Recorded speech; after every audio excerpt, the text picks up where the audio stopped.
আমাদের জীবনের সবচেয়ে কঠিন যেই পর্ব, সবচেয়ে চ্যালেঞ্জিং যেই পর্ব এবং যেই পর্বটা সবচেয়ে দীর্ঘমেয়াদী হয় সেটা হলো দাম্পত্য জীবনের পর্ব। কৈশোরকাল মাত্র ৬-৭ বছর থাকে, তারপরে শিশুকাল সেটা ২-৩ বছর ৫ বছর থাকে। তো প্রত্যেকটা স্টেপ ছোট, কিন্তু দাম্পত্য জীবনের যে সময়টা, এই মেয়াদটা, এটাই সবচেয়ে বড়, ঠিক না? দাম্পত্য জীবনের যে সময়কালটা, এই ডিউরেশনটা, এটাই কিন্তু সবচেয়ে লং। তো এই সময়ের জন্য এমন সব পরীক্ষা, এমন সব ঝড় আমাদের জীবনে আসে, যে ঝড়গুলো মোকাবেলা করা সত্যিকার অর্থে আমাদের সময়ের বিভিন্ন মোটিভেশনাল স্পিকার যারা আছেন, বিভিন্ন রকমের মোটিভেশন বক্তব্য দিয়ে থাকেন, তাদের দিয়েও আসলে উত্তরণ করা যায় না। আমি একটা ঘটনা শোনাতে চাই। সেটা হলো, বাংলাদেশের একজন বিখ্যাত আলেম আছেন, আপনারা অনেকেই তার নাম শুনেছেন, মাওলানা আবু তাহের মিসবা, নাম শুনেছেন তো অনেকে। তার একটা খুবই প্রিয় ছাত্র ছিল। সেই ছাত্র প্রায় 10-12 বছর হয়েছে শিক্ষকের সঙ্গে আর কোনো যোগাযোগ নাই। তিনি ছেলেটাকে মিস করেন যে আমার প্রিয় একটা ছাত্র, শিষ্য, সে অনেক দিন ধরে উধাও। হঠাৎ অনেক দিন পর ছেলেটার আগমন। তিনি জিজ্ঞেস করলেন, কি ব্যাপার, এতদিন পরে কি ঘটনা? বলছে যে, উস্তাদ জি, আমি দাম্পত্য জীবনে প্রবেশ করতে যাচ্ছি, তাই আপনার কাছে দোয়া নেবার জন্য এসেছি। তারপরের কথাটা সবচেয়ে বড় গুরুত্বপূর্ণ, ভালো করে খেয়াল করি। তিনি জিজ্ঞেস করলেন, তুমি দাম্পত্য জীবনে প্রবেশ করতে যাচ্ছ, কি প্রস্তুতি নিয়েছ? ছেলেটা উত্তর দিল, আসলে প্রস্তুতি বলতে তো তেমন কিছু নেই, প্রস্তুতি যা নেওয়ার, কেনাকাটা, বাজারঘাট, বিয়ের আয়োজন, এটা আমার বাবা সেই প্রস্তুতিটা নিয়েছেন। তিনি তখন বললেন যে, তুমি কি জানো দাম্পত্য জীবনে প্রবেশ করছো মানে তোমার জীবনময় তুমি একটা সাগর তোমাকে পাড়ি দিতে হবে।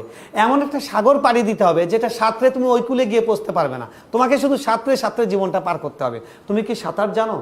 এবং এত ঝঞ্ঝা বিক্ষুব্ধ এবং দুর্গমগিরি, কান্তার মরু দুস্তর পারাবার তোমাকে অতিক্রম করতে হবে। এটা তোমার প্রস্তুতি কি আছে? তুমি কি সেটার কোনো ট্রেনিং নিয়েছো? তোমার কাছে কোনো এই ব্যাপারে শিক্ষা বা এই ধরনের কোনো অভিজ্ঞতা, পুঁজি, এরকম কিছু নিয়েছো? বলে, ওস্তাদ জি, আমি নিচ্ছি না।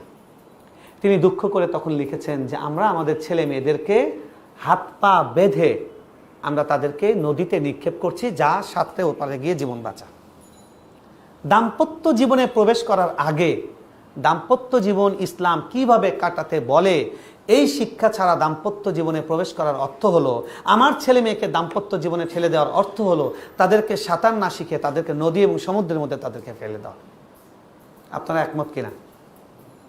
আপনারা কি এই কথাটার সাথে একমত যে ট্রেনিং ছাড়া একটা মানুষকে নদীতে ফেলে দিলে কীরকম বিপদে হয়? এবং দাম্পত্য জীবনে সত্যিকার অর্থে এই বিষয়ে যদি শিক্ষা ছাড়া আমরা আমাদের ছেলে মেয়েদেরকে ছেড়ে দিই, তারা আসলে সেই বিপদেই পড়ছে। এবং আমরা সেটা দেখতে পাচ্ছি যে করোনার সময় প্রতি 3 মিনিটে ঢাকায়, এই রাজধানী ঢাকায় একটি করে তালাক হয়েছে, প্রথম আলো রিপোর্ট করেছে। এগুলো কেন হচ্ছে? কারণ দাম্পত্য জীবন হলো দুটো সংস্কৃতির, দুটা পরিবারের, দুটো অঞ্চলের, দুই সংস্কৃতির, দুই আবহাওয়ার দুটো মানুষ একসঙ্গে তারা যাত্রা শুরু করেছেন, এক ঘরে এক ছাদের নিচে থাকছেন, এবং সেটা জীবনভর। কাজটা খুবই কঠিন। দেখা যায় অফিসে সহকর্মীদের সঙ্গে আমরা 6-7 ঘন্টা কাটাই, সেখানেও আমাদের বিবাদ হয়, বিভিন্ন রকমের বিতর্ক হয়।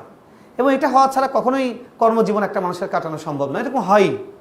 সেখানে দুজন মানুষ যারা প্রত্যেকটা ভালো মন্দ, তাদের শেয়ারিং, কেয়ারিং, ডেয়ারিং, সবগুলো জিনিস একসঙ্গে হচ্ছে, এটা কত কঠিন একটা বিষয়।